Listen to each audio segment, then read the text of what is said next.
Radhe Radhe everyone, स्वागत है आप सभी का सोनू देवी के चैनल में। तो आज की वीडियो में जानेंगे आपकी जून महीने में परमा एकादशी और निर्जला एकादशी का व्रत कब है।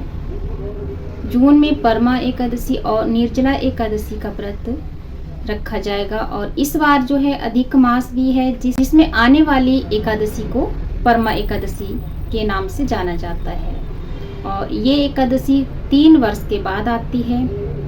तो आइए जानते हैं कि जून महीने में परमा एकादशी का व्रत कब रखा जाएगा। तो जून महीने में पहली एकादशी 11 तिथि 11 जून को पड़ रही है, जो कि ज्येष्ठ मास की कृष्ण पक्ष की तिथि है, जबकि दूसरी एकादशी तिथि 25 जून को है और ये ज्येष्ठ मास की शुक्ल पक्ष तिथि है। जून के महीने में परमा एकादशी और निर्जला एकादशी का व्रत किया जाएगा और एक जो है एकादशी आएगी अधिक मास में और दूसरी एकादशी आएगी ज्येष्ठ मास में।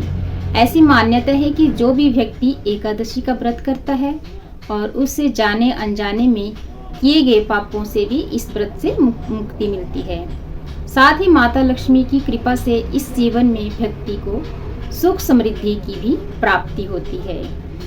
जून में आने वाली परमा एकादशी मल मास की आखिरी एकादशी है और ये 3 वर्ष में एक बार आती है। वहीं ज्येष्ठ मास में निर्जला एकादशी वैसे तो हर साल आती है, लेकिन इस एकादशी का महत्व अधिक माना गया है क्योंकि ये सिर्फ एक एकादशी ही नहीं है जिसका व्रत भीम ने भी रखा था। आइए जानते हैं परमा एकादशी और निर्जला एकादशी का व्रत, पूजा विधि, महत्व, व्रत का पारण कब करेंगे और साथ में सुनेंगे आप कथा। तो संपूर्ण जानकारी आपको मेरी इस वीडियो में मिलेगी। तो जानते हैं आगे की जानकारी। तो एकादशी का व्रत जो है 3 दिनों की दिनचर्या में होता है और जो भी इस व्रत को रखता है वो एक दिन पहले दोपहर में भोजन लेने के उपरांत शाम का भोजन नहीं ग्रहण करते हैं, ताकि ये सुनिश्चित हो सके कि अगले दिन पेट में कोई अवशिष्ट भोजन बचा ना हो। और एकादशी के दिन उपवास के नियमों का भी यानी कि सख्ती से हमें पालन करना चाहिए और अगले दिन सूर्योदय के बाद ही उपवास यानी कि समापन करना चाहिए। एकादशी व्रत के दौरान सभी प्रकार के अनाज जो है वर्जित माने गए हैं और जो लोग किसी कारण से व्रत नहीं रखते हैं तो उन्हें एकादशी के दिन भोजन में चावल का उपयोग नहीं करना है और झूठ नहीं बोलना है, परनिंदा से बचना है और जो भी व्यक्ति एकादशी के दिन विष्णु सहस्त्र नाम का पाठ करता है उस पर भगवान विष्णु की विशेष कृपा होती है। और जब एकादशी 2 दिन की होती है तब दूसरी एकादशी यानी कि वैष्णव एकादशी एक ही दिन अर्थात दूसरे दिन मनाई जाती है। तो अब जानेंगे कि एकादशी का व्रत कब है और क्या इसका समय है। तो पंचांग के अनुसार अधिक मास के कृष्ण पक्ष की परमा एकादशी 11 जून की सुबह 12:57 पर शुरू होगी और इसी दिन 11 जून को रात के 10:36 पर एकादशी तिथि समाप्त हो जाएगी। तो पूजा का सुमुहूर्त है सुबह 10:36, दोपहर से 2:05। व्रत का पारण यानी कि व्रत खोलने का समय क्या है, तो व्रत खोलने का समय जो है 12 जून को सुबह 5:23 से सुबह 8:10 के बीच जो है आप व्रत खोल सकते हैं। पारणा तिथि के दिन द्वादशी समाप्त होने के समय का समय जो है वो है रात के 7:36।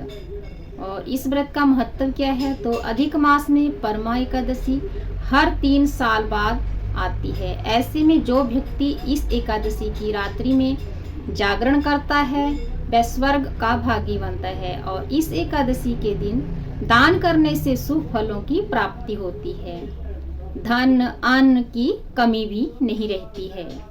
अब सुनेंगे आप परमा एकादशी व्रत की कथा। परमा एकादशी व्रत अधिक मास की कृष्ण पक्ष की एकादशी व्रत कथा हमें दरिद्रता दूर करने और मोक्ष की प्राप्ति का मार्ग सिखाती है।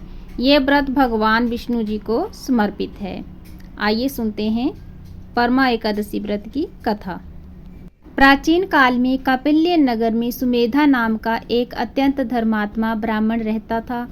उसकी स्त्री अत्यंत पवित्र तथा पतिव्रता थी। किसी पूर्व पाप के कारण वह दंपति अत्यंत दरिद्रता का जीवन व्यतीत कर रहे थे। ब्राह्मण को भिक्षा मांगने पर भी भिक्षा नहीं मिलती थी। उस ब्राह्मण की पत्नी वस्त्रों से रहित होते हुए भी अपने पति की सेवा करती थी तथा अतिथि को अन्न देकर स्वयं भूखी रह जाती थी और पति से कभी किसी वस्तु की मांग नहीं करती थी। दोनों पति पत्नी घोर निर्धनता का जीवन व्यतीत कर रहे थे।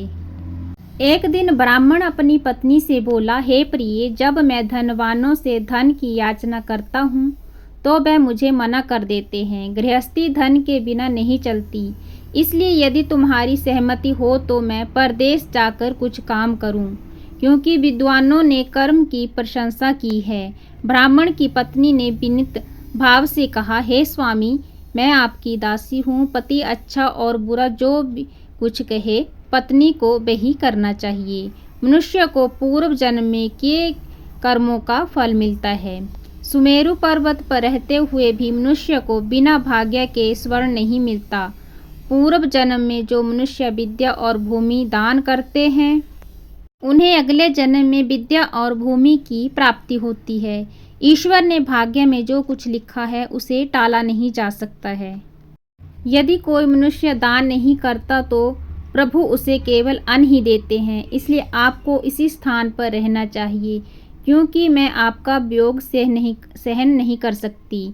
पति बिना स्त्री की माता पिता भाई तथा संबंधी आदि सभी निंदा करते हैं। इसलिए हे स्वामी, कृपा कर आप कहीं न जाएं। जो भाग्य में होगा वह यहीं पर प्राप्त हो जाएगा। स्त्री की सलाह मानकर ब्राह्मण परदेश नहीं गया। इसी प्रकार समय बिताता रहा। एक बार कौंडिन्य नामक ऋषि वहां पर आए। ऋषि को देखकर ब्राह्मण सुमेधा और उसकी स्त्री उन्हें प्रणाम किया और बोले, आज हम धन्य हुए। आपके दर्शन से आज हमारा जीवन सफल हो गया है।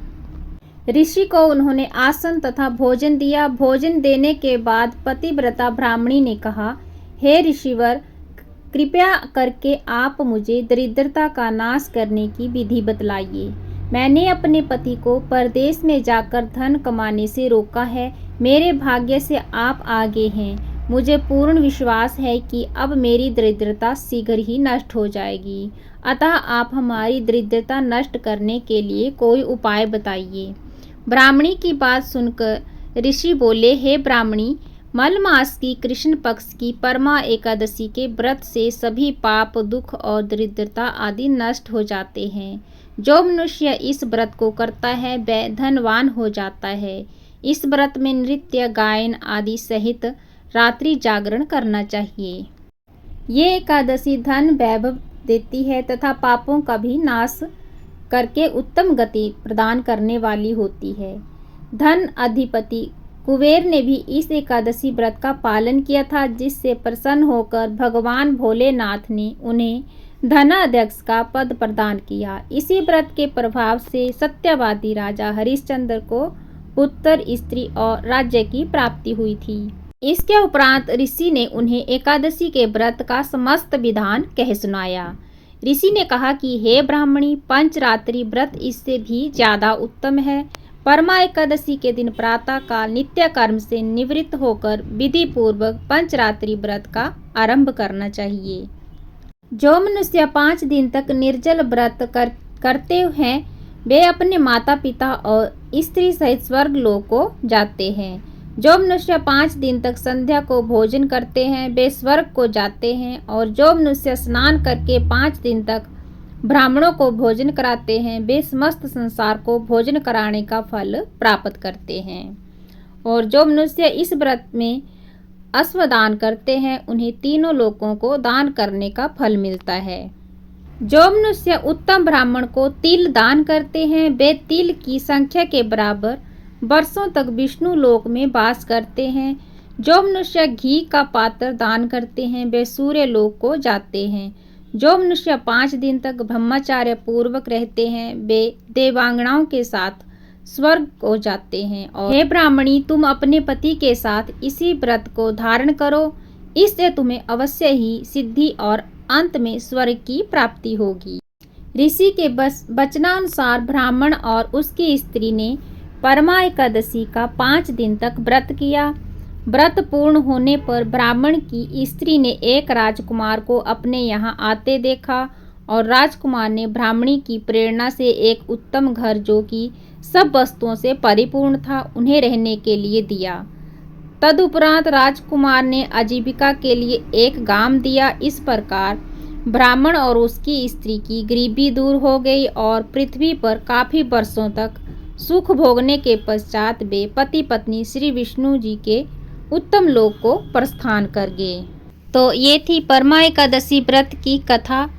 उम्मीद करती हूँ कि आपको मेरी ये व्रत की संपूर्ण जानकारी पसंद आई होगी, और आपको मेरी ये वीडियो पसंद आई है तो मेरी वीडियो को ज़्यादा से ज़्यादा शेयर करें, ताकि सभी को इसका फ़ायदा मिल सके और सभी को इस जानकारी से पता चल सके कि एकादशी का व्रत करना कितना ज़रूरी है। मिलते हैं अगली वीडियो में, तब तक के लिए जय श्री राधे कृष्णा।